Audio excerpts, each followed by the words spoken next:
Hey, I feel like our roles have been reversed, Logan. Yeah, no, like as soon as I got into the room, I was like, oh my gosh, I can't remember the last time I was in my house and you were in a hotel. So it was your turn. Yeah, I feel like it's my turn.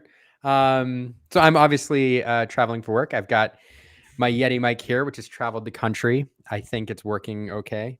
And you are all settled in.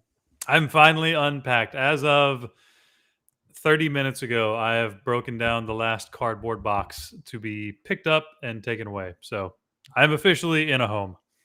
That's amazing. And how does that feel? God, like a lot of stress has been taken off of my shoulders. I'm not gonna lie to you. The last week and a half, I've just been like staring at the mountain of boxes in my kitchen, just like it's never gonna go away. But here we are. Well, congratulations, sir. I'm Yeah, officially an Iowa native. Nothing else to, no corner left unturned, I guess you could say. what is Iowa's?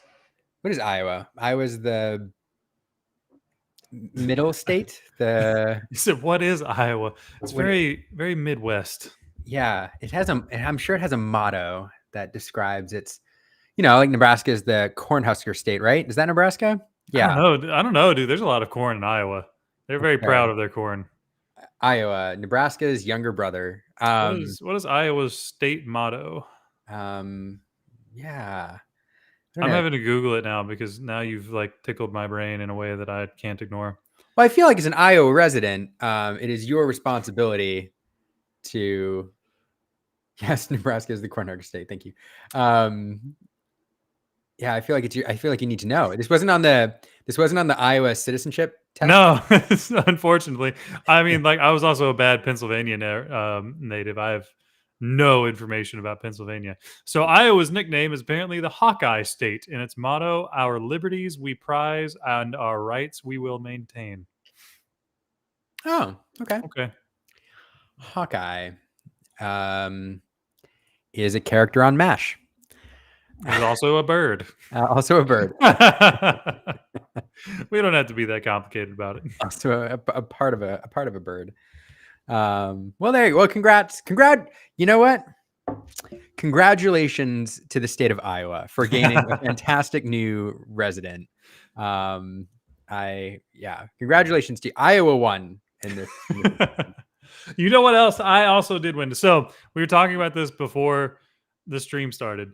I have been looking for a very specific Lorcana item for months while I was living in Pennsylvania.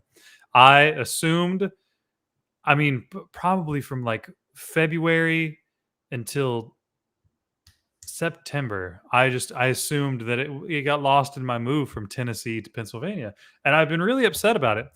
And then today, as I was getting through the last of my boxes, I found it randomly, and I was like, "Oh my gosh, I can't believe I missed it!"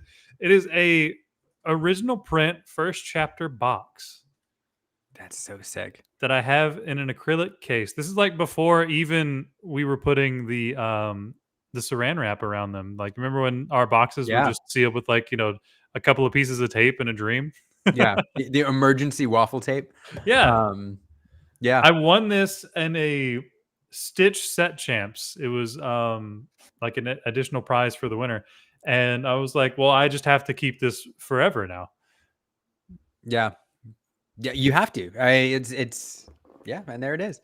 It is interesting to me, like how because the security is so terrible on those boxes, like You can the literally like flip open the side of it and like, because there's just like a thin little thing of tape here. You can yeah, literally just flip open this and like grab every pack out of it. yep. Like so the whatchamacallit, the I was gonna say the origin story, the golly, the word, the authenticity, the provenance. There it is. The provenance on these boxes without the waffle tape is going to be super important. And so yeah, super cool that you have that. Yeah, no, Um, like I just magically was like, I have another piece of Lorcana history that proves I've been playing since the first chapter, and I don't know, it's one of those like random things. I'm not really, I don't know, I'm not really big on sentimental things like that most of the time, because clutter tends to like make my brain loud.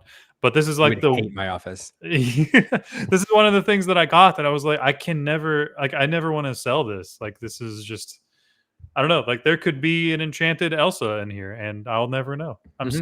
I just I don't know. It's one of those things that I'm just like super happy to have that I am glad to carry with me forever. I think it's great. I think it's great. It's funny. There are people who, and I've never done this side by side comparison. I'm sure there are people who have, and I've never seen it. I've never seen actually done or assessed it for myself. But there are people who are convinced that the color saturation on the first print run boxes on those cards is better, particularly on the Enchanteds, than the later printings. And so those first run boxes to those people are like extra valuable, which is interesting to me.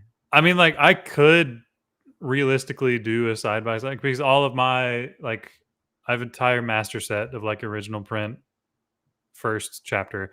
I also have a lot of like singles of foils because back in the early days when I was gonna like wasn't sure I was gonna play a lot. I was gonna try to collect. So I wanted to get a foil of every single card of the first set. So I have a whole binder in my closet and it's mostly filled out. I got majority of the way through. I think I stopped in Sapphire because it was like once a week I would go through and I would just go on TCG Player and buy foils. But then like the second set came out, and then I immediately like saw the daunting task ahead of me, and I was like, all right, if sets are going to keep coming and I'm going to keep on doing this, it's going to very quickly eat up a lot of space and money, and so I stopped it. But I still do have a lot of those original foils.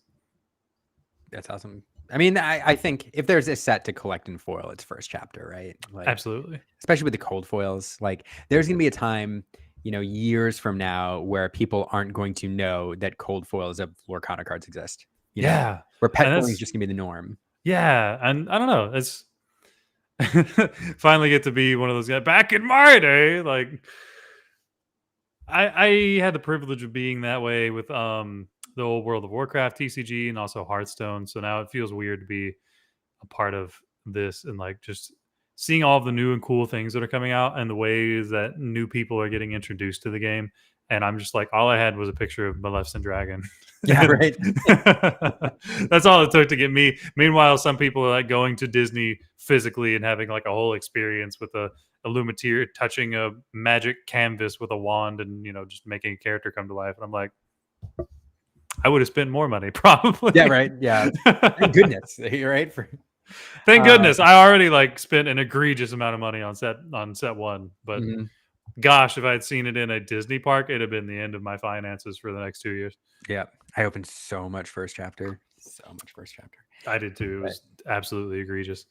yeah, but no, it's super cool. I look forward to the day when like the fun fact of there were cold foils in sets 1 through, five, Yep. 5. and originally the boxes weren't sealed and all they had were just pull tabs and first printing and all that is going to be, I don't know, it's going to be a fun fact. So I'm excited for those years because I fully believe that this game's going to be around for 10, 20 years and like we're going to be talking about the good old days.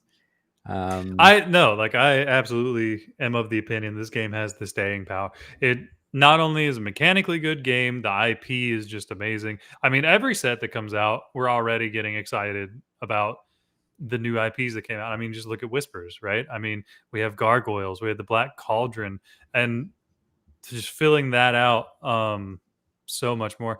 I mean, just the amount of characters that are not yet in the game, and then the amount of variants that they can play on with those characters. Like it's just going to be never ending. I'm excited to have our 5 and 10 year reunions. Yeah. Episode 1000 of this show. That's going to be a special day for us, Liam. I know. Let's start planning it now. Where are we? Steven asks- 111, 113? yeah. I 111. think 111. I don't This is know. 111. I guess half the time and hope I get it right. And then Steven tells me when I'm wrong. So he's like, by the way, you missed 108. Boys Steven and asks- girls, start planning for the Illumineers Monday night, episode 1000. It's going to be a special time. It's got to be, yeah. Somebody's going to do the math and figure out when that is at this point. Assume we miss like 2 weekends. No, maybe 3 weekends a year. And then, It's yeah. kind of been the norm, like only 2 or 3 weekends a year, because we're always here on Monday nights. Because what else are you doing on Monday night? We even did one from Disney, an abbreviated one. Steven asks, would we ever want to open first chapter again? My answer is yes, but it's first chapter's in a weird place for me. One, Fabled kind of scratched that itch a little bit. Yeah. Got to see a bunch of, first chapter cards and packs, and that was super cool. I underestimated how much I would enjoy it. And then two, the problem with first chapter right now is like the boxes are so valuable and they're getting so much more rare that opening it really feels like a special experience, and it's a financial commitment when you open them now. But they're not old enough that it's like super cool yet. Like when first chapter is like 5, 6, 7 years old, it's going to be like a big deal to open one. And I think this right there. might have to get cracked open when we hit like 7 to 10 years. I think that might be the time. 7, okay. Or we save it for the Illumineers episode 1000. 1000. There it is. Agenda item 1 on the. We'll start building it now. The agenda item 1 is cracking Logan's box. Cracking the acrylic sealed first chapter box. Before we actually talk about what happened in Lorcana recently, funny story about just opening random boxes. Artist Matthew Robert Davies had a box of first chapter that he was given, and it sat on a shelf and he wasn't going to open it. But he had yet to get his own copy of Enchanted Elsa, which is a card that he did. He signed a bunch of them. He didn't have one. And I believe it was Nicholas Cole who was visiting. And Nick Cole said, "Hey, you can open that box?" And Matthew's like, "I'm not going to open that box. It's my forever box." And Nick says, you realize the Elsa's in there, right? And Matthew looks at it and looks back at his partner and looks at Nick. And a few minutes later, he decides, all right, fine, I'm going to go open the box. And he goes and opens the box. You know what was in there? Of course, it was the Enchanted Elsa. It was the Enchanted Elsa in that box, which was fantastic. But man, questions coming today. It's the benefit of the live show. What's your favorite art in the first chapter? Ooh. John Silver, easily. Emerald John Silver. Really? Yeah. Okay. That was I'm a really big Treasure Planet nerd. That was one of my favorite movies, like after it came out. Like that whole era when it, was like the Atlantis, Treasure Planet, like that string of movies that came out, just the art style and ways of it was awesome. So seeing John Silver in the game when it was introduced to have a lot of classic Disney characters like Maleficent, Captain Hook, Peter Pan, etc. It was cool to see like a Treasure Planet, like a newer new age character, like have a treatment. And also just not only was he legendary, but I mean, it encaptured everything that I thought John Silver would be if he were going to be in a card game. It's a good point, actually. I hadn't considered that. That was like really one of the cards that showed us, hey, it's not just classic Disney. It is, this new age as well. So that's kind of awesome. Zach Bivens says he loves the first chapter Rafiki art that is by Julia Riva, the 3/3 Rush from the start. The Rush Rafiki. Yeah, very good. Very good. Eric says Tamatoa is so shiny. It's good art. Good art. And BBLC, who asked the question here, stole one of my answers. Captain Hook One Drop is one of my favorites. It is also up there for me. might be my favorite. I'm not sure, but the Forceful Duelist art is so good. Fun fact about that art, that's by Marcel Berg, who it was like fresh out of grad school in his very first job working on this card, and said that this card and his art director, who I think was Edgar, who I think art directed everything to that set, like pushed him so hard, and that card was so hard for him to do, and it was like one of the pinnacles of his like professional it was the pinnacle, one of the pinnacles of his professional career, very young professional career, to get that card done. So it's a really, really cool card and has a really great story to it. Well, I mean, and now you look at it, right, and it's one of the trademark Lorcana art symbols. Like, you think of Lorcana, and it's just one of the first things that comes to mind, right? It's just kind of on a lot of the promos to introduce the game to the world. So, I mean, obviously the pushing worked out. He gave us an incredible piece of artwork that, I mean, no shade to the reprint of it. I love getting new arts of old cards. So the new Forceful Duelist I think is also very cool. I personally prefer the old version. It has like just a grit to it that some cards in the first chapter had that I don't. We're now, like, I can now say that, like, in Whispers we're kind of getting that, because I think some of the Black Cauldron cards have that level of darkness and grit to it. But I think that's kind of the theme of the set. I feel like the first chapter there were just a few cards that had kind of some edge to it, and that's kind of what made it cool, you know? Yeah, no, I agree with you. More votes coming in though. Hades, Lord of the Underworld says color. BLT says Jeremy Knapp. Hard to vote against BLT. Nicholas Cole really setting the tone for the set here. Elsa Snow Queen from Forbidden Mountain, who Dan is a huge Frozen fan. Huge Frozen fan. So that doesn't surprise me at all. Zach Bivens chiming in with Elsa Snow Queen as well. I have like 25 foils. They're beautiful. Also Nicholas Cole. RMB with a conventional choice, I think, with Enchanted Tank. One of my favorite parts about this card is that it's done by Cookie, the same artist who did the actual enchanted version. And so you get to see two versions of the same character, like before and after, which is just super cool. Rockstar Stitch from Saucy TCG by Panda, Smangalisi Zabaya. It's amazing how many of these are the original 7 cards that we saw. Yeah, right. Takao the Burning One, which I believe is done by Andrew Trubold, who passed away recently. So I appreciate that vote there. If that's the steel one, there's a couple Takaos in the first chapter, but the steel one is the one by Andrew. The paintbrush effect one, yeah. Yeah. Set Champ Sit Scouts, sure. We'll count it. It was multiple sets later. And yeah. All right. Well, chat had a good time with that one. Thank you all for the votes. Zach saying, for no particular reason, Liam, no particular reason at all, just out of curiosity, how do you feel about Gantu, Galactic Federation Captain? You mean the best card in the game? You mean the card that never was? The card that is just waiting. It's a bold move for a TCG company to print the most powerful card in the game, but to make us wait for it. And just build, like, we got the Galactic Council Chamber with the alien synergy, and they're putting the pieces in place. This is a 10-year plan. And one day Gantu is going to break the meta, and you all are going to look back and you're going to feel foolish. Here in set 15, Liam's finally going to get his due. I have it on good authority that it's been played in set championships before, and even done very well, taking 4th in set championship before too. So had nothing to do with me, but never quite gotten a mat, but we're getting up there. Every set champs, it climbs one more rank. It's legal. Yep. All right, last one before we talk about other stuff. Infernal Scene or Cold Foil, some of the best foil in the first chapter. Yeah, I mean, yeah, I won't argue with that. I won't argue with it at all. Also, I miss cold foils. All right, what happened this week in Lorcana? So many things. We had Barcelona CCQ. We had the encounter in Pennsylvania. We had just a lot of tournaments went on this weekend, and all of it was set 10. So we finally got to see. I think Sharp Gaming the weekend before was the only really big notable set 10 event, if I'm not wrong.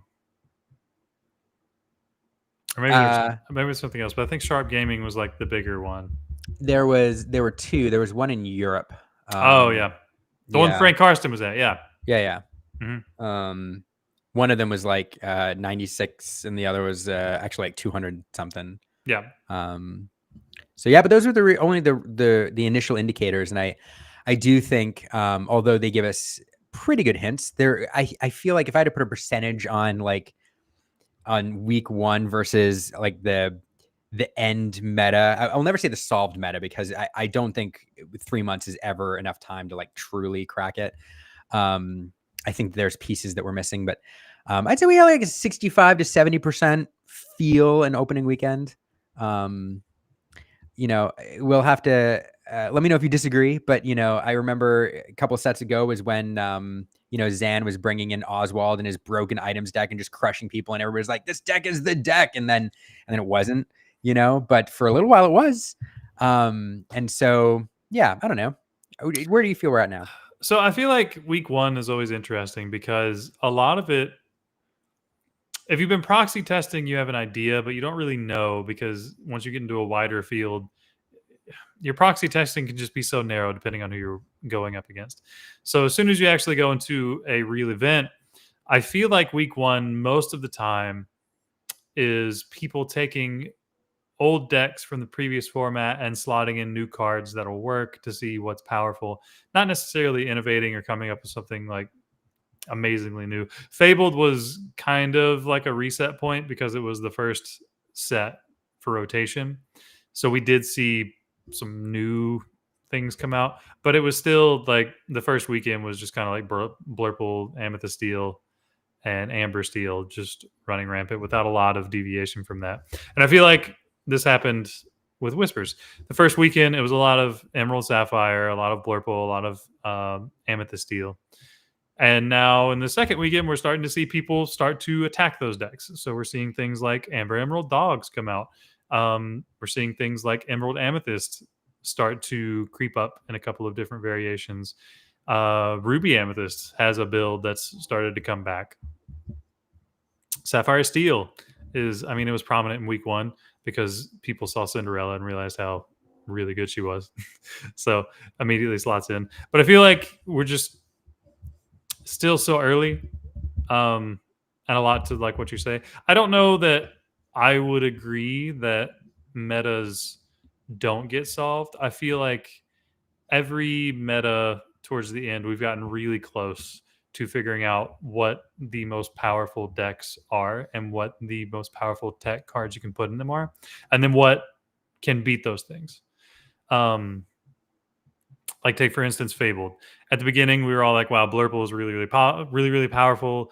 I don't know what can beat this." And then by the end, we're like, "Oh no, actually, Dogs just kind of Yeah, runs over that's it. Blurple pretty easily." Um, and that was kind of the thing, right? If you wanted to, like, Fabled was kind of weird because depending on what tournament you're going to, you were just kind of playing rock paper scissors. You're saying if I run into this half of the field, then I'm really happy, but if I run into this half of the field, I'm not. I feel like Whispers has gotten away from that, where you can attack archetypes and decks again. There are a lot of tools that we have to come back if you've lost board advantage or tempo. I don't know. I could gush about Whispers forever. Like if you just let me talk, I'll just continue talking about Whispers because I really, really am enjoying it. I've in these first couple of weeks cycled between 4 different decks, and all of them feel around the same power level, and that's not the experience I had in Fabled. It's fun. Yeah, please never make me play Fabled meta ever again, says Zach. Yeah. I'm not gonna lie, I agree. Yeah. I don't know. I'll keep my opinions to myself because I got to broadcast it a lot. I didn't play it as much as you all. And another Blurple here. Another Blurple mirror. Yeah, I don't know. That was like that was the reason why I brought that deck to Milwaukee. I mean, I just kept having the experience of, wow, the deck I'm playing is good into the majority of the field, except Blurple. And then the farther along in the tournament you go, the more likely you are to run into Blurple. So if you can't consistently beat the deck, I was like, I'm either going to play the deck that beats it or just play the deck. And it worked out for me right up until the very end. But I don't feel that way in Whispers. I don't feel like I'm pigeonholed into I have to play this deck or beat this deck. You know what I mean? I feel like I actually have options and other things to think about and go about as far as game plans. Yeah. Yeah. I mean, that's true. I won't argue that at all. Yeah. Fabled, I don't know. It almost feels like Fabled wasn't supposed to happen. Like it, because of the reprints and because we got, these 30 some odd new cards and rotation happened, it just felt like a weird meta that wasn't just kind of that wasn't really designed. But I don't know this at all. I don't know how Fabled came about, any of that. But it does feel like Fabled just kind of happened to us as a natural consequence of the reprint combined with rotation and us not having, Whispers yet, which was the next actual piece of the Lorcana puzzle. So I don't know. Oh my gosh, it's probably because I was, forced to play so much competitive Fable that like Whispers feels like such a breath of fresh air. It's really refreshing. I feel like we're almost back to like the Reign of Jafar level of meta where you can realistically bring about anything and do well. Yeah. Yeah.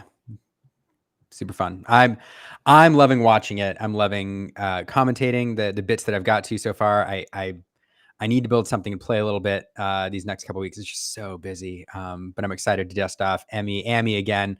I just need a couple more webbies and make that happen. So it'd be fun. Okay. I do want to bring in a guest in just a moment. Before I do that, I want to touch on one other thing that we were talking about beforehand. And I'm going to bring up I think one of these slides is the right one. One of them is the wrong one. I'm going to guess this one. Hey, it's the one. Ghent ticket sales happened this week, and I wasn't following very much as it was going on because I'm not going to Ghent. I don't have the time to go to Ghent. I wish I was going to Ghent, but I know a lot of people who are, and I know it happened.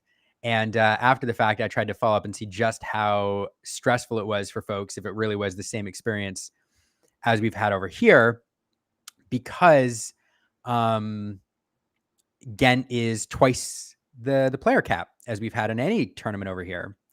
So it seems, that there were a lot of people. Well, there are a couple things I want to say. One, looks like a lot of people were trying to get tickets. They did sell out, and 4,000 folks, plus whatever attendees.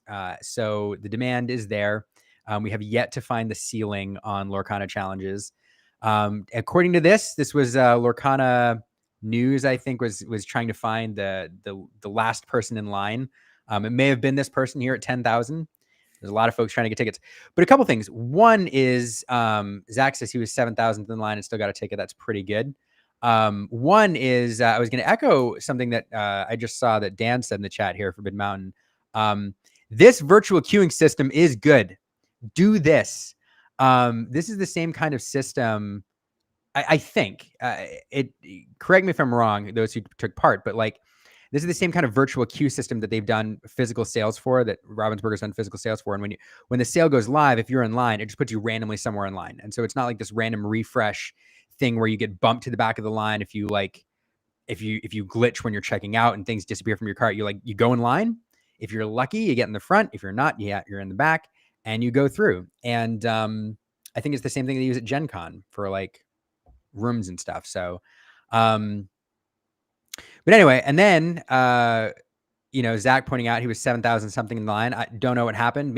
Probably what happened was everybody had like 3 different devices that they were on, trying to get, tickets. But I imagine there was a non-zero amount of bots. Yeah, and several bots. Probably quite a few bots. But it seems like huge demand. A lot of people trying to get tickets. 10,000 folks, or individual bots or users or devices or whatever. But at the end of the day, I don't know, Logan, you were saying something beforehand that you feel like everybody that you knew who was trying to get a ticket ended up getting a ticket. Yeah, we're talking about this. As opposed to when Richmond tickets went on sale, there were a lot of people I know that were trying for Richmond tickets that just ended up not getting there. Um, and it's not surprising. 2,000 slots. I mean, it's really high intense few minutes to get there. But as far as gent goes, everybody I know that was going for a gent ticket got one. I don't know, like I've seen a non-zero amount of people say, "Oh, I didn't get a gent ticket," which A is I'm in a weird spot because A, it's a good thing because that means that the 4,000 person event sold out, which means it shows that we have the demand. And if we keep doing that, we're going to continue to get capacity increases. I feel like one of my buddies, Kenny, shout out to him. He is a huge Pokemon TCG player. And he's told me, like, just in the past 2 years, they've only just now gotten tournament caps raised, but it took them years of selling out before Game Freak eventually was like, okay, we can take the competitive risk and open up the slots and hope we sell out, and they're still doing that. So again, on the one hand, amazing that we are seeing people that are wanting tickets who didn't get there, because that means we're sold out and we're still having demand past that. Number two, I lost my train of thought because of the first point, but the first point is good. I just feel like I didn't see as many people have that story as I saw with Richmond. I saw a lot of people who wanted to get a Richmond ticket who didn't get one, and not as many who wanted a gent ticket complaining that they didn't get a gent ticket. So maybe 4,000 for different regions is right now the sweet spot for what we're looking at. That could realistically be the ceiling at the moment. I don't know, but it feels like 4,000 might be where we want to shoot for in season 3, just as a minimum, if that makes sense. Yeah. Yeah, of course we'd love to see more events. My last two, number two refer to number one. Back Yeah. to the high impact chatter. Um a couple closing thoughts on that. One is I think one of the reasons that we haven't seen quite as many folks, well, obviously more people got in, we had twice as many, and so less people missing out, but also like the way you miss out when you do this virtual queuing system feels better than if you miss out because the website's down and you click, refresh, and the website's down, and the website's down, and then you get something in your cart and then it's out of your cart because it's gone, and then you have to sit there, and then 20 minutes of refreshing. It feels worse when you lose the ticket that way than you do when you get in a line and luck of the draw puts you at number 9,000. And by the time 9,000 came up, they were gone, but you had the same shot as everybody else because you were there when it started and you got put into a random line. So like that's a thing, and that matters. And the user experience when they try to book a ticket really matters. And so can't say enough about that. The other piece is talking about capacity. We've said this before. I think the more time that goes on, the more Lorcana challenges, unless we get some other official event, Lorcana challenges are not just competitive events anymore. They are social gatherings. They are a place to go cosplay. They have, there's going to be cosplay competitions before long, I'm sure, even unofficial ones. Like they're a place, you have the prize wall, but they're also a place just to gather. There's I so think that many was people. happening in Milwaukee, like as far as Yeah. cosplay contests. Yeah. Yeah. Even just getting to show up and like get pictures taken by the official photographer. Like there are people who will go to a Lorcana challenge just to do that, to not even play the game, to cosplay and then show up and get their picture taken and hang out and have a good time. And the more that time goes on, the more these challenges are going to be that type of convention-like atmosphere. And so, I think tournaments will keep capping. I think people still want, their shot at Worlds, but also there are going to be more and more people who want to go just to go. And the only thing I think that will alleviate that is either, if the game is in a worse spot, or B, if we get some other official like fan event or there's some third party that really steps in to do similar experiences. But I just think the demand's going to continue to grow. Well, I mean, we just look at season 2 as compared to season 1. I feel like now each DLC, it is legitimately harder to get a ticket for the lower capped events. And the reason being, the game just has so many more eyes on it than ever. It is continuing to grow exponentially. I feel like every set that releases, we get a new batch of people who have never played before. I mean, all through the Fabled meta, every tournament I went to, I played against somebody who's like, "Oh yeah, this is my first Fabled event," or "This is my first Fabled tournament," or "This Fabled is the first set that I picked up Lorcana." And I think we're just going to keep on seeing that more and more each set that comes out, which is amazing and awesome for the game. And like I genuinely want that to continue happening. But with that, we need bigger events. Yeah. Like the 2,000 person cap was rough for season 1. Right now, with as few DLCs as we have, it's real rough. Yeah. I genuinely hope that when season 3 comes around, or even like as season 2 goes on, I know that they've increased the caps on the EU events. I hope the rest of the NA events are able to get some sort of player capacity increase.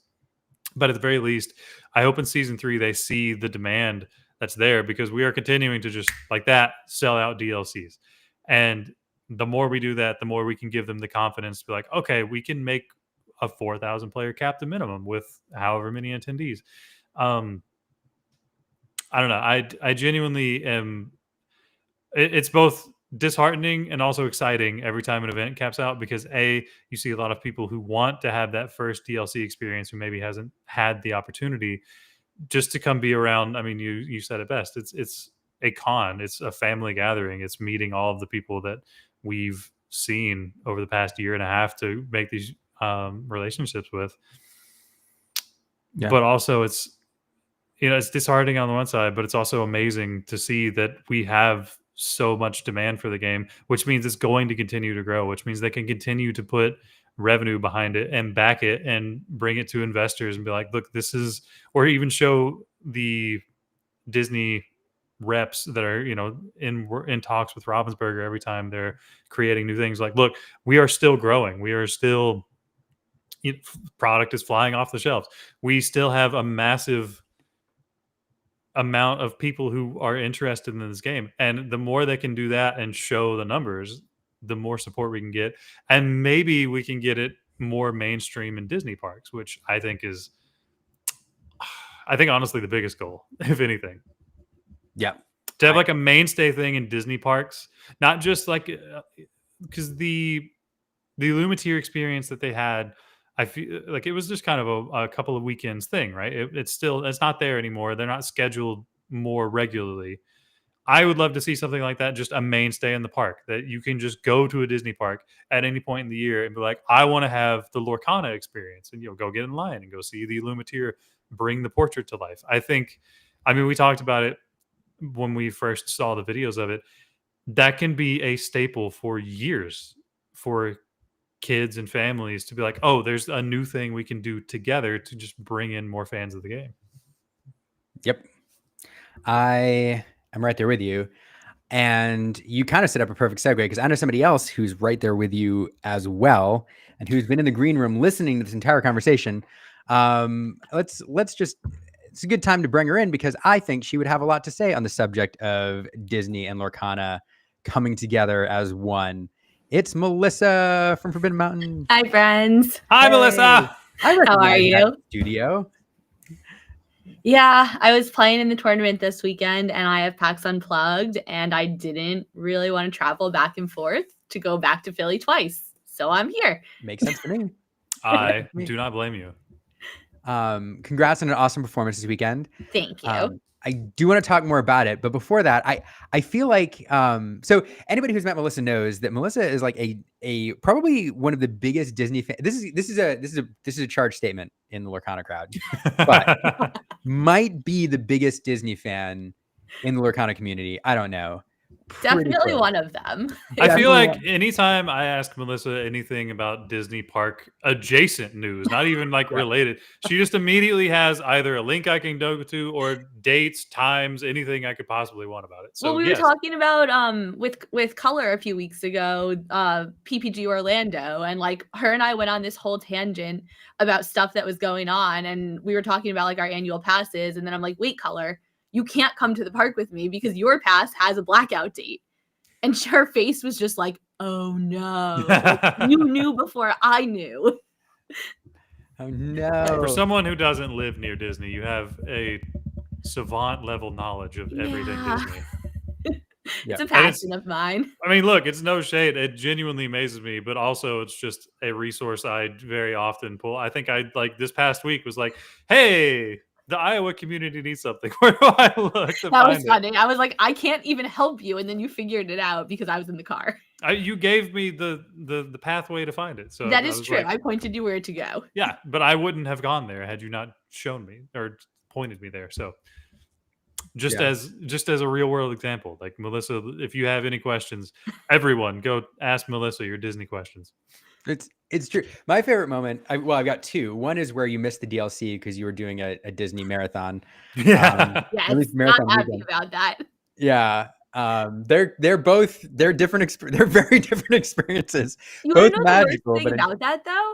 There's 3 events in a row for North America that overlap a Run Disney I event. know. Yeah, that's Like terrible. literally, LCQ last year was Marathon Weekend 2025. Milwaukee for you guys was Wine and Dine 2025, and Richmond overlaps Marathon Weekend 2026. I'm not running Marathon 2026, but I do know that there's a lot of people in the Lorcana community who are and have to miss out. That's awful. Please, Ravensburger, align the dates so that they're not the same. I wonder if how much control they have over that. That would be interesting to know. Yeah, I don't know, but I'm just like, it's a forum, so I'm just gonna call out and see what happens. Look, work will always be there. DLCs will not. So, as we can see with this season, there's only so many chances we get. So, we can miss a fun run for a DLC, right?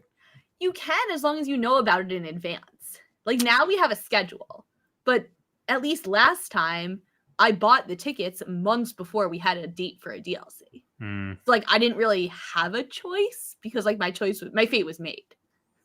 I mean, you could have made a poor financial decision, but I mean, I could have made a very poor financial decision and lost a lot of money. That is true. listen, Disney Glory or Disney Glory, I don't. Yeah, it's okay. Kind of it's the okay. same. I'll be in Richmond with everyone. Liam, you're muted. Oh, we lost Liam. Oh, it's the hotel internet. I swear, every time. The hotels are I always knocked. controversial. I've got like this adapter and this cable, and I bumped it, and it changed. It was a whole thing. Okay. But I think I fixed it. I was gonna say like doing a Disney run is a pretty incredible experience, though. So I completely empathize with the conundrum of having to choose between the two. It's okay. Now I have dates, so now it won't happen again. Perfect. I was gonna say my favorite, other than that, my actual I think favorite Melissa Disney moment was, I think it was Fort Worth this year, and somebody had a thing full of like Disney pins, and I knew you were a pin collector, Melissa. Like there are lots of Disney pin collectors. I collect Disney pins, but there's like pin collectors, and then there's pin collectors. And you opened up the case and you're like, oh, this is series 1 from 2001 or 2021. It's number 7 out of like 12 in this particular series, and this one over here is a cast exclusive, this, and you could X, Y, and Z, and like just with all of these, it was wild. And I was like, I hit all my facts. Super. Yeah. You were like, pick the one I should cast with today. Here are your choices. Yeah. Yeah. What a daunting task. It was a fun task. I had fun looking at them all. It was pretty good. It was a fun moment. But anyway, before I ask about your weekend, do you have any thoughts? You heard us in the green room musing on, Disney and the con feel and how we needed to, or we hoped that there was more like Disney park integration with Lorcana. Like, what are your I wildest 100% agree dreams? with what Logan was saying, or Zenios was saying. It would be really cool to have a more consistent experience between the parks and kind of it's cross-selling at the end of the day, right? Like clearly the gamers jumped when Lorcana started. The fan base is there, but you want to bring in the families or the newer Disney audience, and there's really no better way to do it than when you're looking for something to do at the parks. I believe there was something on like the Disney blogs that in January, when the new festival comes out for a Festival of Arts, there's going to be some Lorcana experience. They haven't given us the details of what it is in Epcot. We have reason to believe it will be similar to like what they did in Disneyland or in California Adventure.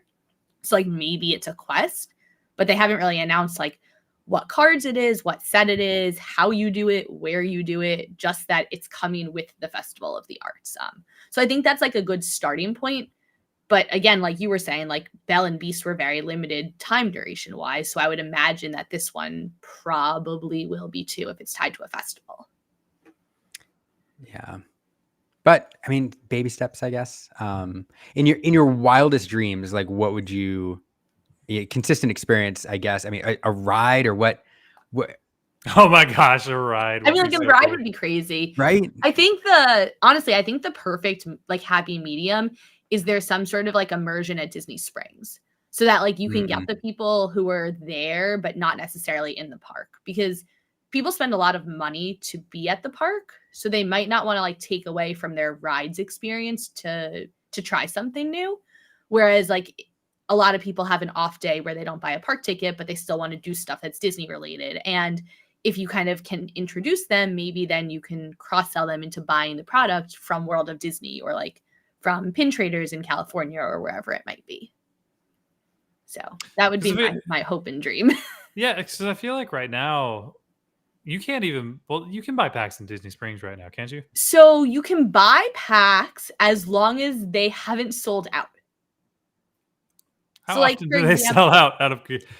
I imagine like new sets come out and like it's immediately gone. But let's say on a random Tuesday in August when like a new set hasn't come out, right? Like, do they just have a decent amount of product on hand? If they haven't sold through all of it, then like it's there. So I've been there when sets release and they have it.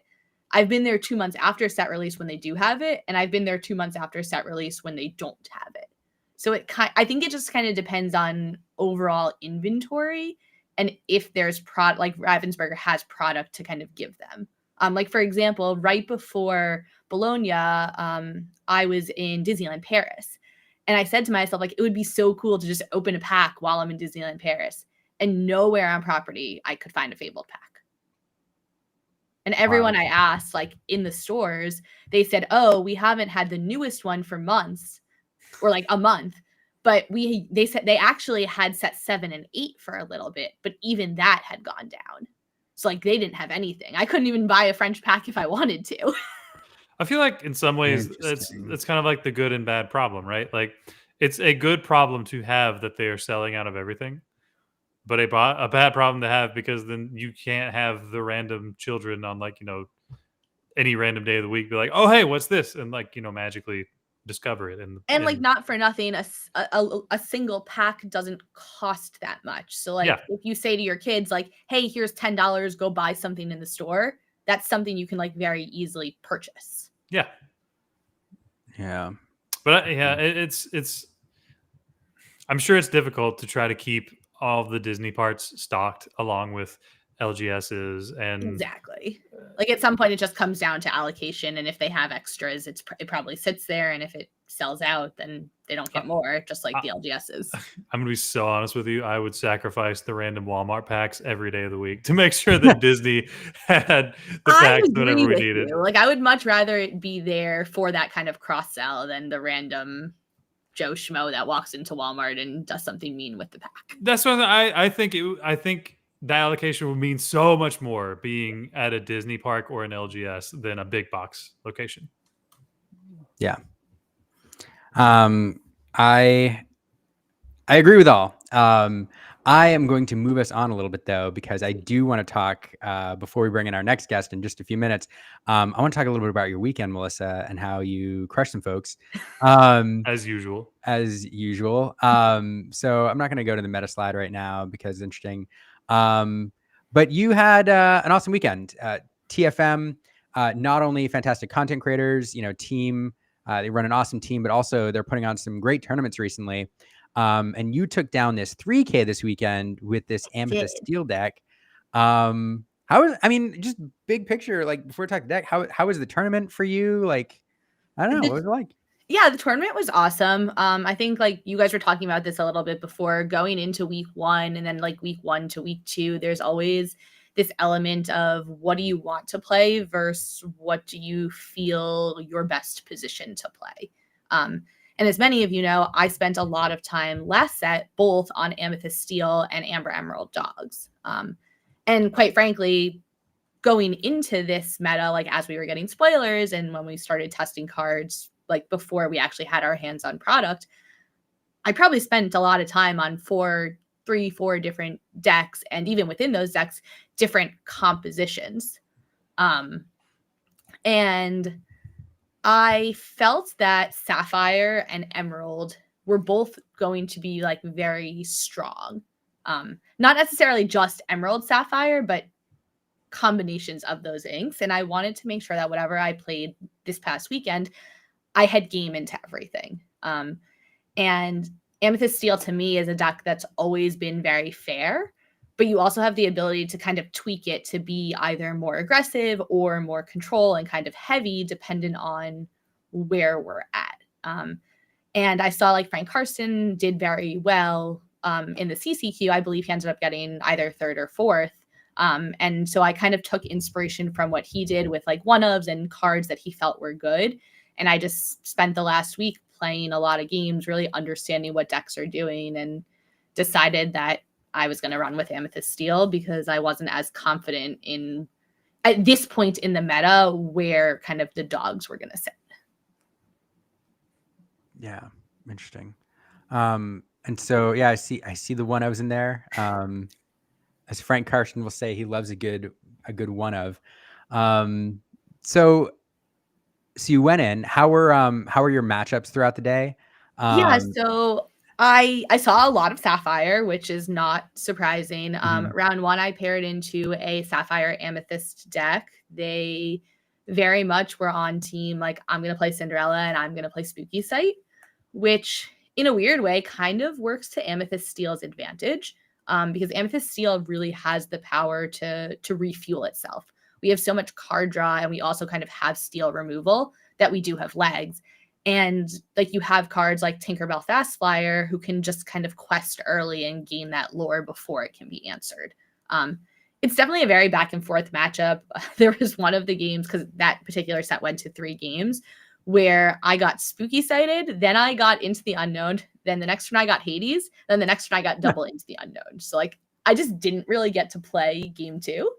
Had a lot of ink though. Had a lot of ink, like a dock into a dock, or Yes. a Demona would have been like I went everything like you want. Genie something dock, and I think I ended up losing that particular game at like 12, but the other 2 games I kind of just stabilized and was able to arguably benefit off of the Spooky Sight that happened on my turn 4, which was interesting. I mean, yeah, like you just Amethyst Steel kind of welcomes the Spooky Sight because you have so many chain card draw moments where you're just like, cool, now you just play all of this out and Yes. you do it again or I win. Right, like you do it again, or just like I'm going to force you to answer me every turn. Yeah.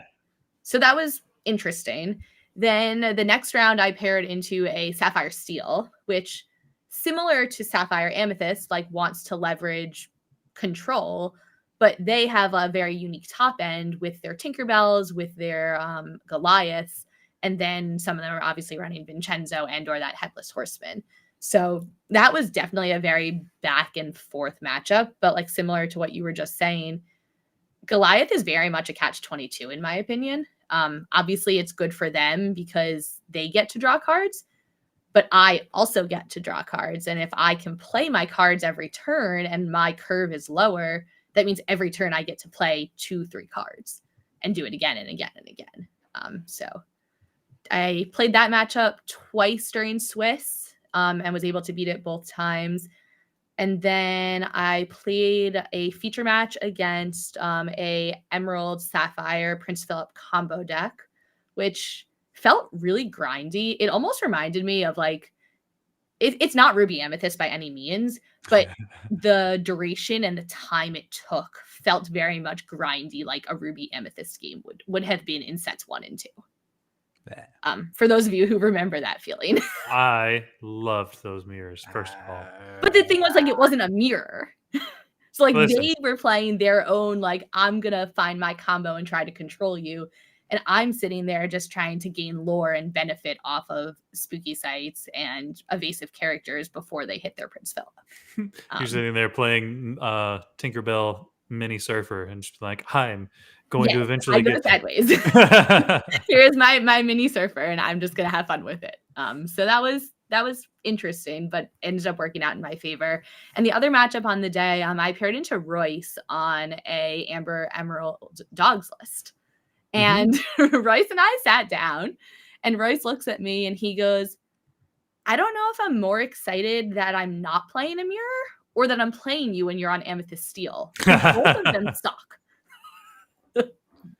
He's a very good player and knows the deck very well. But unfortunately for him, I know both of those decks very well. It's like I'm playing Mental Lorcana with myself while playing against him in what for me felt like a favorable matchup as Amethyst Steel.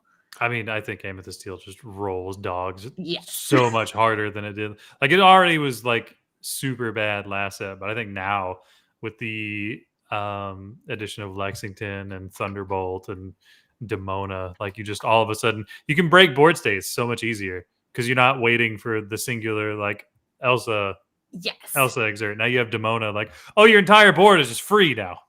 Hooray. And like we play a lot of cards with stats, so we can make favorable trades and things don't just disappear like they used to. You don't have as many things that just get swept away by Under the Sea. Yeah, so we were a 7-round tournament. I was lucky enough to go 5-0 and then was able to ID into Top Cut, which was exciting. And I ended up being the first seed in Top Cut. And then in full transparency, Top Cut split. And there were 2 people in the tournament who were interested in the PPG buy that was going on, myself and Orion. So we played the finals on camera as Sapphire Steel versus Amethyst Steel. And I was able to take the set in 3 games. So that was exciting. That's awesome. That's a great result. Super awesome to see. How'd you feel overall, Amethyst Steel? I mean, clearly right call, felt good. Would you change anything about it? How do you feel it sits right now? I think the deck is really strong. I think there's probably a couple cards that I would tweak counts on. Like for example, some of the 1-ofs that were in there, I was trying to figure out, is the card good enough that I want it to be more than a 1-of? Like that Demona 4, for example, people feared her all day because she's a 4/6 with Challenger 2. So she kind of just lives forever and like can combo really well with cards. So like there might be an argument that you want potentially more counts of her. For those who watched on camera, White Rose very literally won me multiple games. So maybe there's an argument that like we need more burn in the deck. I think it's really important to understand when you're going into these events, where does the meta sit and do we need more burn or do we need more control and kind of adjusting accordingly. But that's kind of the beauty of why I love Amethyst Steel is we probably have a core 50 to 54 cards, and then you get to kind of juggle those last few around based on your play style or what the meta shapes into. Yeah. I mean, especially now with a lot of the tools that come out. I mean, Cheshire Cat, I think, is almost a full Bell replacement at this point because he costs 2 less, and you can, if you have multiple on the board, you can just like have multiple triggers and turns. So like he's been a card that I've been very surprised by. The first time I read him, I did not think, I was like, am I really playing this over Bell? Turns out, very consistently. He was a card that I was very happy to see over and over again. And being a 3/4 is also very relevant because an X4 is a lot tougher to deal with than something 3. Having the genie stats, like having the genie stats, and then just like being able, because there are a lot of times you can activate his boost on himself. You don't have to rely on another character there. Exactly. So like him being able to just take out bigger threats by himself is pretty awesome. Hades, I think, is one of my favorite cards of the set because it's just one of those catch-22 cards that you love to see. I don't know, like, what were your thoughts on Hades throughout the day? Was he as relevant as I think he was, or He was very good in, I'd argue, both ways.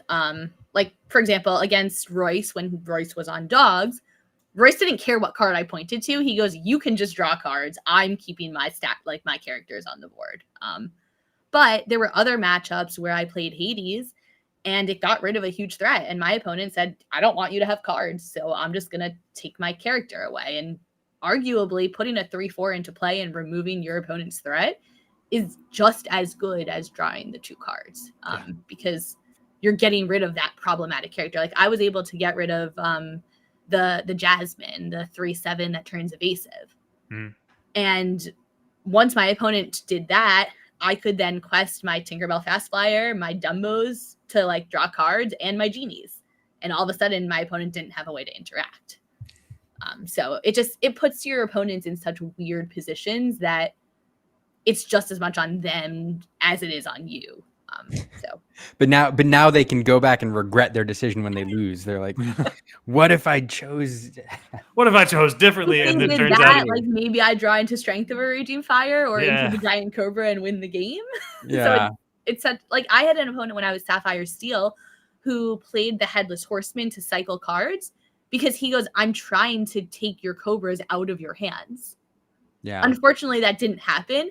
And then the next card I drew was Cobra to win the game. So like he dug me 4 cards, which didn't work in his favor, but arguably it could have worked in his favor. So there's just so much, and I think you guys were saying this too, like there's so many new mechanics in this meta with gargoyles, with kind of changing what's in people's hands, that like it's just a fun meta to play. Yeah. I mean, like I've not been shy about it ever since the first week. This is so much more fun than Fabled because we have a lot of tools and resources that we did not have access to last set Point Blank period.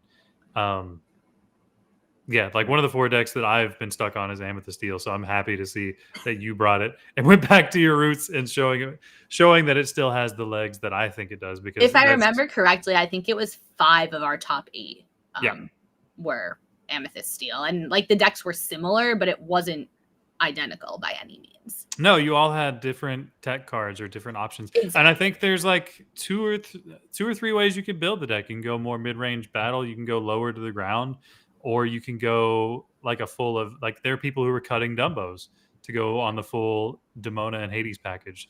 So there's just a lot of play and variance. I feel like a lot of the decks now have the surprise factor of like, okay, what are they actually playing? Exactly. And like if you ink a card, they have to respect that you might have more of it. Like one of my tasks that like Dan and I talked about before the tournament was saying, is Demona 6 a good card to play in the deck? Spoilers, on stream she was fantastic and basically won me the game. But we were trying to figure out, does it fit in the deck or is it too high on the curve? Because like we like to play 3-cost characters, dock, and refill your hand that way. So there's just a lot of different ways you can take it. Yeah. I like want to listen to you two nerd out about this color combo for the rest of the night, honestly. And we can do that. Do a small segue. I do want to do that. We can continue to do that in a few moments. But before we do, I want to take a brief transition to talk about a tournament coming up here very soon. One of the biggest events coming up in North America besides DLC. And that is the next Charlie's Collectible Show tournament in December, which is a CCQ. So people battling out for that continental spot. Logan, I know you're going. Yes. You go to everyone except one, but everyone you can. Melissa, are you going down to Charlie's? Unfortunately, I can't make it to Charlie's this time. I have a lot of travel going on. And so that is my kind of, I can't travel that particular weekend. It's a bummer. Well, I have good news for you, Melissa. You can't go to Charlie's, so we're going to bring Charles to you and bring in Charles from Charlie's Collectible Show. Hey, Charles. Hey, guys. How are you doing? Having a fantastic evening. Thanks for hanging out with us for a few moments. I know you've been listening in a little bit in the green room. Yeah, absolutely. It's good to see you guys. Logan, I don't know if you remember me. Melissa, I definitely remember talking to you last time. So pleasure getting to meet you guys. And yeah, I'm glad to be here. No, I absolutely remember you, man. I mean, I, no, I've legitimately only missed one Charlie's for Lorcana, and it was the same weekend as Ink Ink. I had to make the decision of a 3-hour drive versus a flight, and unfortunately, the Easy, drive won. Yeah, easy. Yeah. but Sometimes you have to pick the bar, drive. yeah, but barring something like that happens, I cannot stress enough. Charlie's always puts on fantastic events. I have never been less than excited to be at any of his events. Um, so yeah, I mean, you want to tell us about this one coming up? How the CCQ level of it is maybe changing things or not changing things? Absolutely, yeah. So next one coming up is December 6th and 7th. It's actually our invitational number 2 qualifier. So this will be the second of the 4 series. This one will be in Atlanta. We have some good news for the next few ones. They will be actually in Houston, Texas at our new location. But yeah, I mean, the excitement's still there. Everyone's super excited to come back. We have guys coming in from California, guys are coming in from Canada again. It's just amazing, what the community has done and allowed for a tournament like this to kind of grow outside of a DLC. So coming up soon, I hear there's a lot of big names coming out, so it might be almost as competitive as DLC. Who knows? And the more we've talked about it, and the more, I mean, just all of our friends, right? Like we just talked to everybody who Golden Mickey winners, Continental invite winners, Worlds competitors, like everyone goes to Charlie's because if you want solid competition, like this is the event you go to if it's not a DLC. I mean, it's the first event I remember people talking about before even I went. They're like, "Oh, I played in this event," and like all the good players were there. Yeah.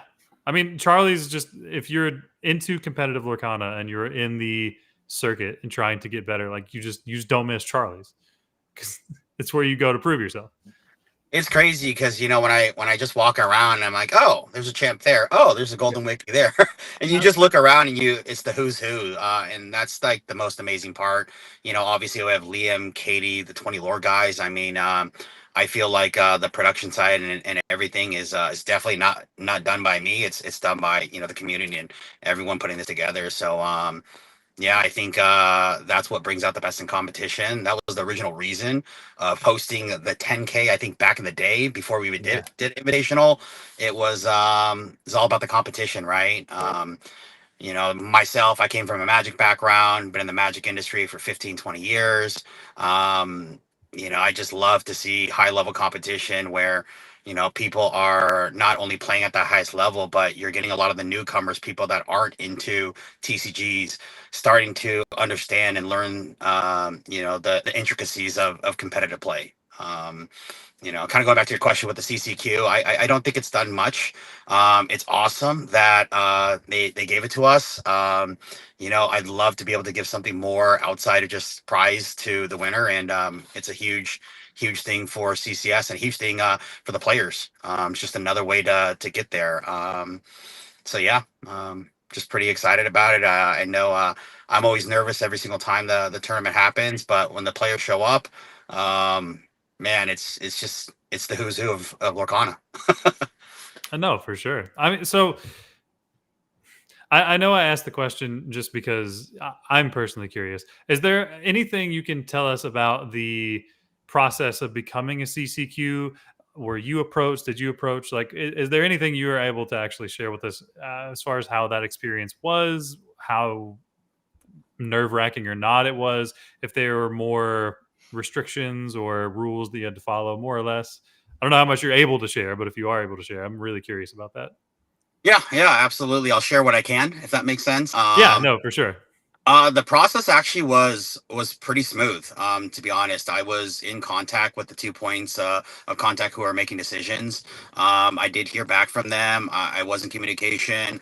I think myself, as well as a lot of other people, were kind of wondering why the first invitational didn't get a CCQ. However, Ravensburger works immensely. I mean, they're just all over the place with a small crew, and they gave me perfect reasons why they were not able to give it to us, actually. But the process itself, super easy. I mean, once you get in contact, and you're prepared, I think a lot of people have had problems getting the CCQ because they just don't have all the details. And honestly, yeah, just getting in touch with the 2 points of contact and really just talking it out with them, about 2 phone calls, and we got it. So, but I do get it. I'll say this: one of the people said that they had over 10,000 emails to go through. Yeah. So you can't blame them for having to try to go through all that. I think it's awesome that there's so much support and people trying to push for CCQs. I know we were really concerned when we first heard about it that any event that had ever had cash prizing would immediately be ineligible. So the fact that we like immediately got rumor or word that, oh, well, Charlie's might get it, immediately we're like, oh, well, if Charlie's can get it, then like the roof is off, right? Like immediately we were just like, okay, so it's not so pigeonholed that we have to find different names or different organizations to try to run these things. Ones that are tried and true that already bring in a lot of competition is awesome. And I mean, I couldn't be happier that Charlie's is one of the first ones we got. I mean, you're more than deserving, in my opinion. I can't gush enough about how well ran your events are, and just the vendors that you have there bring an atmosphere of anybody who wants to just come around and hang out can be there. You also have side events. You have a women's event. You have a children's event. You have all kinds of things to just be as inclusive and welcoming to anybody from any part of the community as possible. So I hope you get more CCQs, to be honest with you. I appreciate that. I'll just throw out that might be a possibility. A lot of it's based on location, so we'll say that. But yeah, I mean that's really what our tournaments have come out to be. Melissa, we were talking about the ladies championship when that first came out. We understand there's a very high level competition, especially with money involved, and we just want it to be an environment where not just the competitive players can come, right? I come from a Magic background. I've been a lot of tournaments throughout the years. Sometimes I just want to go and just play side events on the side, right? And just have some fun. I don't want to play, 12, 14 hours of super competitive, card games, but that's kind of what we've done with it. I think the CCQ program is brilliant. I feel like they're going to expand it out very, very well. This is their test year. The next year even looks better, and I think this is really going to help a lot of the local community support it, because I know it's tough at a lot of stores right now. So I know a lot of every CCQ has kind of done their Ravensburger prizing a little bit different. Is there anything you can share for people who are coming to the Charlie's CCQ on kind of how like the non-foil cards are either earned or going to be given out? Yeah, it is. We are following basically kind of what they suggested. There's no rule, but there's a recommendation. But it's going to be given out to by placement. So that's going to be the number one determining factor. And they gave us some other product. We haven't announced, but we'll be giving it out kind of at random to people as well. We don't want it to be based on how well you do. We just want it to be on, hey, you're sitting in the right spot. Nice. That's awesome to hear. Yeah, I was fortunate enough right before Bologna to play at a CCQ that was in Stockholm, which was really cool because the way they did theirs, it was just like if you hit top 16, you got something. If you hit top 8, you got something, etc. So it's nice to see that like everyone has some structure, but is able to kind of tweak it to their audience as well. Yeah. It's a great question, Melissa, because I know it's something a lot of people are excited about, and we have seen different structures, and love to hear what you're doing with it, though, Charles, and making sure that you find a way to recognize folks who are just there, having a good time, however they perform. I will say, like, just to echo some things that really all of you have said. The thing that has impressed me the most about Charlie's, and one of the reasons why I think it's great that Charlie's is one of the organizations that people are looking to determine what a CCQ should look like, is it's not just about taking care of the competitive players. It's not just about having a certain number of participants, but there's a lot of care which goes into everybody's experience there, and also to the broader Lorcana community's experience, because a lot of focus, time, and attention goes into the broadcast as well. And so you're giving something to all of the folks who can't go by providing some excellent coverage and bringing in some folks to provide that stream to the whole community. So there's so much about it where you can tell that what's important to you and to the other organizers of the event is that you're providing a fun, safe place to play for people of all ages and people of all Lorcana skill levels. And it's I don't know. I knew a lot about Charlie's. I've been following it since day one, but going for the first time a couple of CCSs ago, it really clicked for me, like why it is such a beloved event in the Lorcana community. And so again, I will go to everyone I can, and I'm excited that you've been recognized as you have. I'm excited to watch the cast this time, since I can't be there. So. And I just want to throw out there, Liam, yourself, Katie, all the Brent Mackay from last time, the 20 lore guys. I mean, this is a labor of love. Like, we can't put together this type of stream, this type of coverage without any of your guys' help. You guys should be taking more kind of events. The judges, the players should be taking more credit of this event than anybody.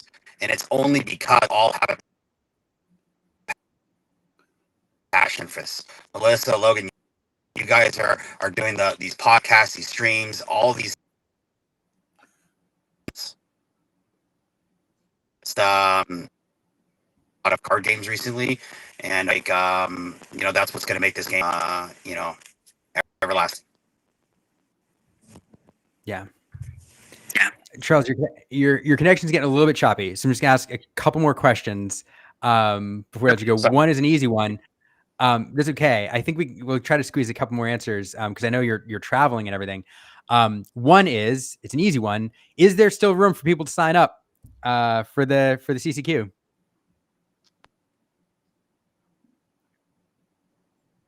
Yes. Oh, no. Yes. Am I back now? Ish. Yes, it sounds like it. Yeah. Okay, sorry about that, guys. Yeah, so yes, there is still room to sign up. You can go directly to the Playhub link. I don't have that link directly on me right now. If anyone does, that'd be great if you can put it in. But you can also go to charliescollectibleshow.com, look at our events, and then also not only sign up for this event, but see our entire schedule for the rest of the year, including the invitational in August. Awesome. Give me 1 second and I'll find that event link so we can post it for everybody. I bet you money Steven is on it. But yeah, no, definitely. We'll definitely get that in the chat here shortly, and we'll get it in the show notes as well if you're watching this later. So you'll have access to it there. If you're watching on another platform, we'll put it in the YouTube show notes. I don't know how to put it in show notes anywhere else. I don't know what I'm doing, but there it is in the chat. Steven coming through. Logan. So absolutely go check it out. Make sure that it was a race between you and Steven. Logan, and Steven won. Oh, it was Logan come. Ooh, Logan won the race. Oh, Logan assisted Steven. That's right. There we go. But yeah, no, I definitely go check it out. Sign up if you can make it on this. I know time's a little short, but if you can make it in the 6th or 7th, it'll be a fantastic event. You should all check it out. Even if you haven't got the practice in yet, and you don't think you're good enough to make the top cut, chances are you probably are. And at the very least, you can hang out with some awesome Lorcana folks and see some of the who's who in Lorcana, and just participate in an awesome event. So definitely check that out. The other question, Charles, I know you've got another like a bunch of events coming up. You mentioned Houston. I don't know how public that is. What you doing? What you doing down there? Yeah, I'm actually in Houston right now. We're actually working on opening up a brand new location. Since you guys have actually all been down to CCS, this location is even going to be bigger. It's about 50,000 square feet. We'll have play space on a single floor for about 780 players. Oh wow, that's massive. So it's a massive place. The marketplace will be bigger as well. This is we're really trying to get Charlie's or CCS as a whole in all of our locations because we are expanding to be hosting big mainstream tournament series for not only Lorcana, for Riftbound, for Magic. So we are really trying to be a hub for tournament play. I love it. Big fan. Lots of Dan from Midmount says, sheesh, that's a big area. Chris from Lorcana Chat just says, whoa. So yeah, that's super awesome, and it's right down the road for me. It's drivable, so I'm excited for that. I may just take day trips down to check out, the vendors at some time, just to hang out. So Yeah, you'll definitely have to come by. I obviously invite all you guys out there. I just saw Zach said about the Raleigh location. That's also in the works. That looks like we're going to be opening up in April or May. So we're hoping to have that as our season 2 of Invitational, to have that as one of the locations. Yeah, we're super excited. We've been blessed with people loving our events and loving our marketplace. So it's really allowed us to kind of expand. But when it comes down to the tournaments, and especially with Lorcana, I'd love to answer any and all questions if anyone else has anything. I know there's a lot of questions that have popped up, and I don't know if there's anything else that people want to know about. Yeah, if anybody in the chat has any questions, like feel free to send them. Melissa, Logan, you have anything else? Not that I can think of. He answered the one I had. So with all these different locations that are coming up, how is that going to affect your invitational circuit? Is that going to, because I know right now for this one, all of them are at the Atlanta location right now, right? No, so actually this will be the last Atlanta location for now. Okay. The March, I think it's March 7th and 8th, that will be in Houston. And then also the end of May event will be in Houston. The actual invitational itself will be back in Atlanta. Okay. Where it all began. So as things progress through season 2 after that invitational, I assume we'll have more spread out events to not overload the Atlanta location. Absolutely. That's the ultimate goal, right? Is to taking a playbook out of Ravensburger. I don't want it all in one location. I want it spread around so it's accessible as possible, especially for the West Coast. People flying all the way from California to Atlanta. It's a long trip. It's an expensive flight. Houston makes it much more reachable. I also feel like the Northeast will be able to get to Raleigh a little bit easier, especially people from Virginia, DC. I don't know exactly where Zach's from, but yeah, I'm assuming he's pretty close by. So yeah, the idea would be to spread it out as the seasons go on, and then who knows what's in the future. More Charlies and more CCQs, obviously. I know, right? He said, "I'm going to have a Charlie's coast to coast, guys. I'm bringing in my McDonald's conglomerate." Yeah, so this whole CCS idea is an idea that I had as my college business plan, but I from the Magic side I saw what Star City Games did in the past, and I love it, right? I love what they did. They had the tournament series all over the U.S. It really helped expand and blow up Magic from the competitive scene. And it was even great for the casual players, right? Because they never fly to a Grand Prix or a Magic Con before. So these type of this expansion in these locations I hope are going to be able to bring things home a little bit closer to everyone's home. That's awesome. I mean, like, as we said before we started talking to you, man, I cannot recommend Charlie's events enough to everybody.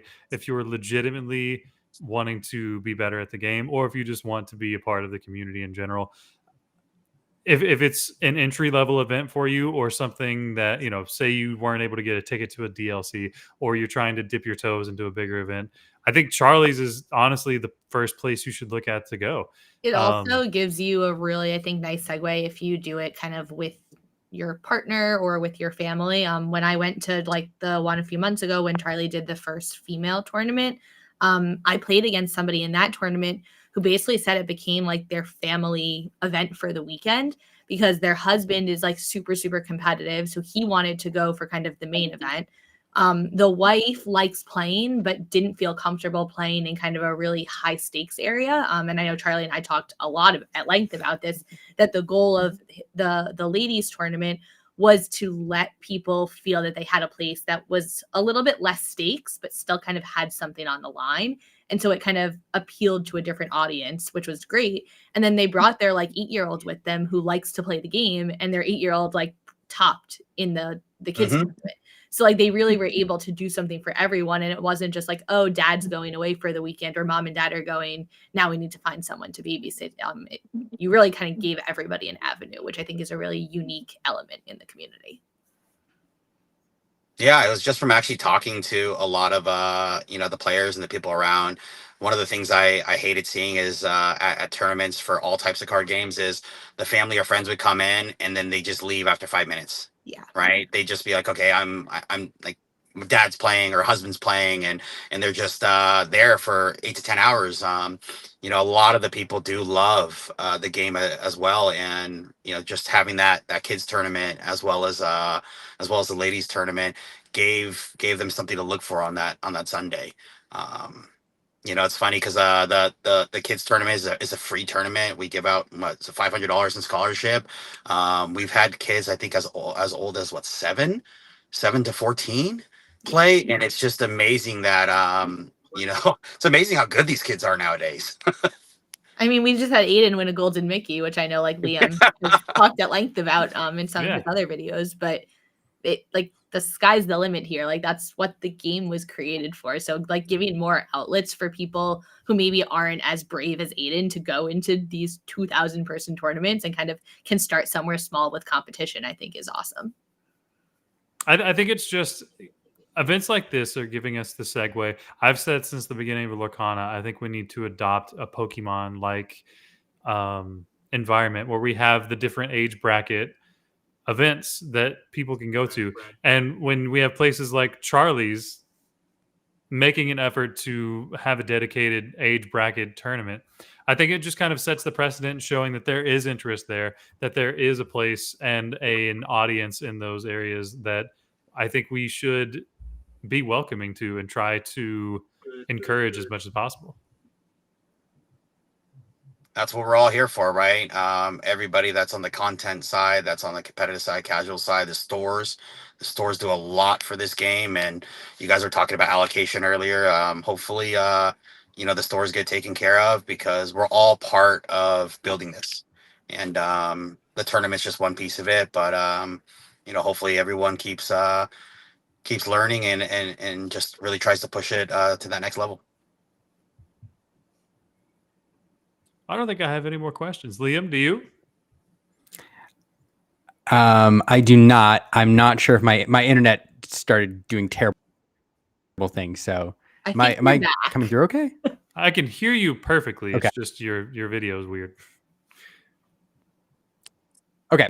No, I have no other questions. I just wanted to, making time while you're traveling to be here. I know it's a pain in the road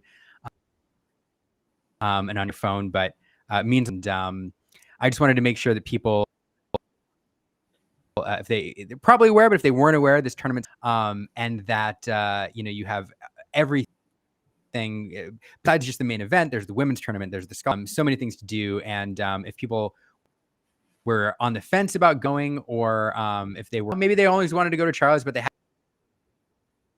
haven't quite pulled the trigger yet, check it out. Or at least get the next one on your map. And if you're living in the Raleigh or Houston area, drop a little pin on the new charity, because it's coming to you soon. So I don't know. All it is to say, Charles, I really appreciate you. Yeah. And actually, last thing, is this Charles or like the Charlie from Charlie's Collectible Show? Yes.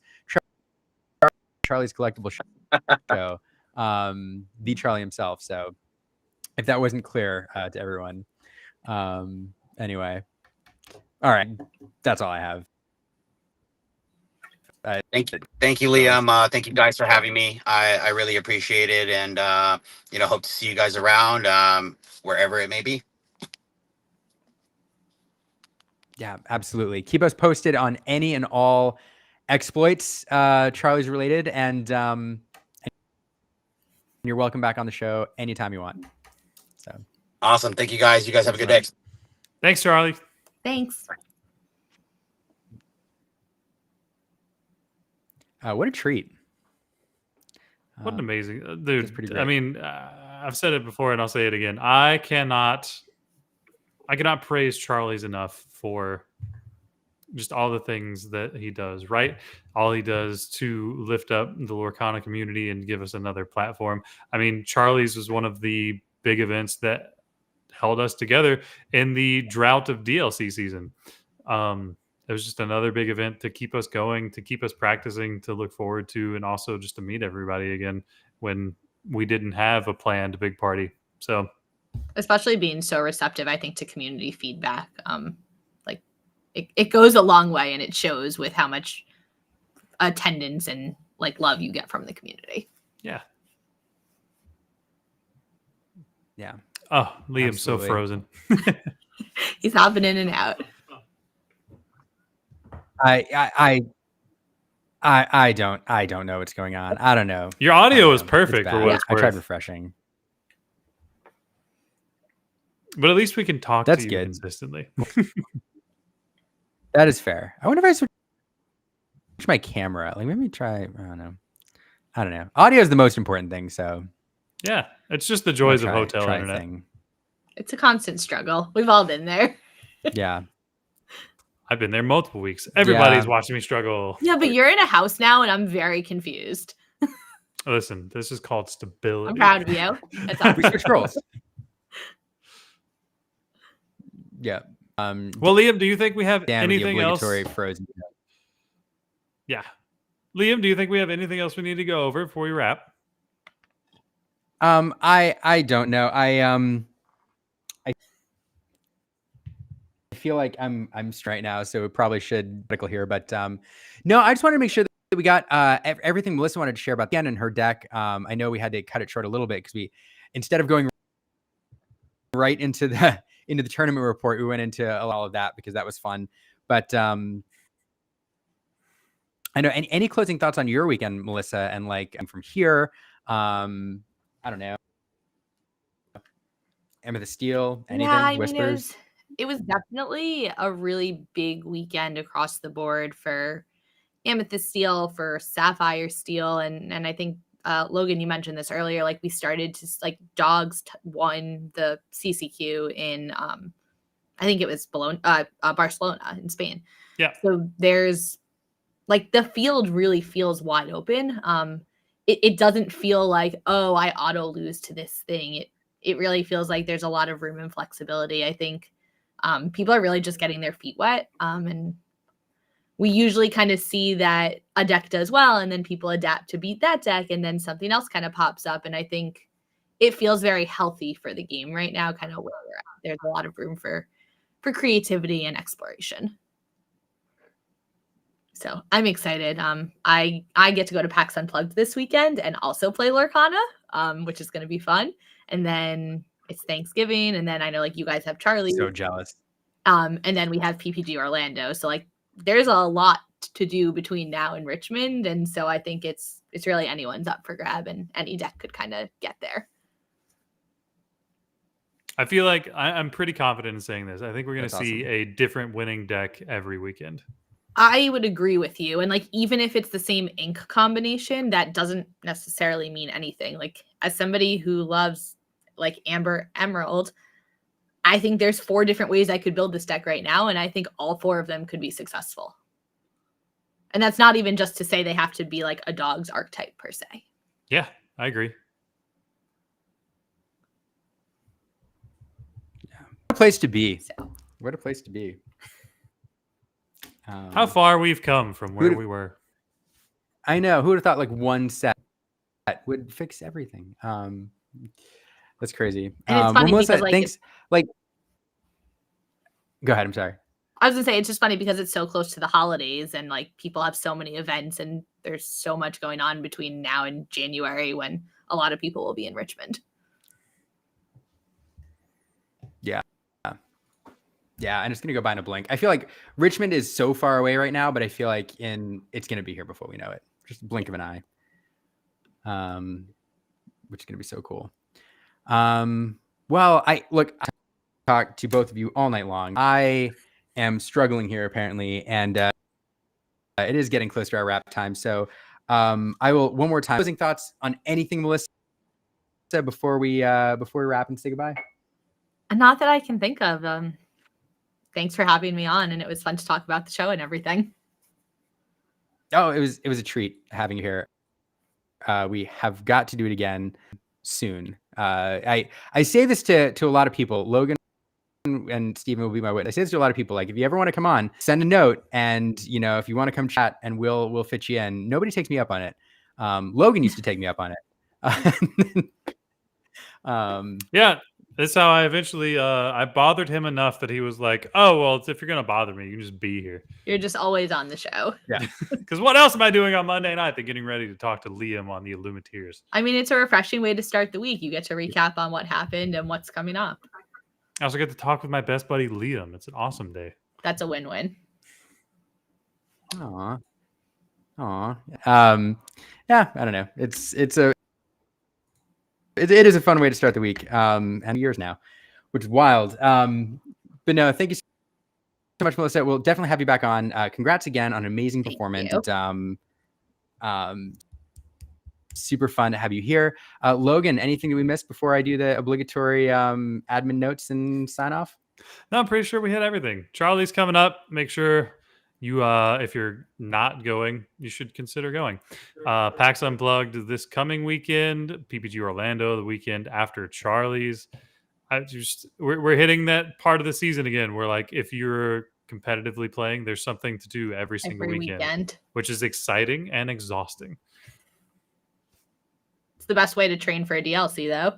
Yeah. So there's that. You can't be tired of That's the DLC true. if you're tired all the time.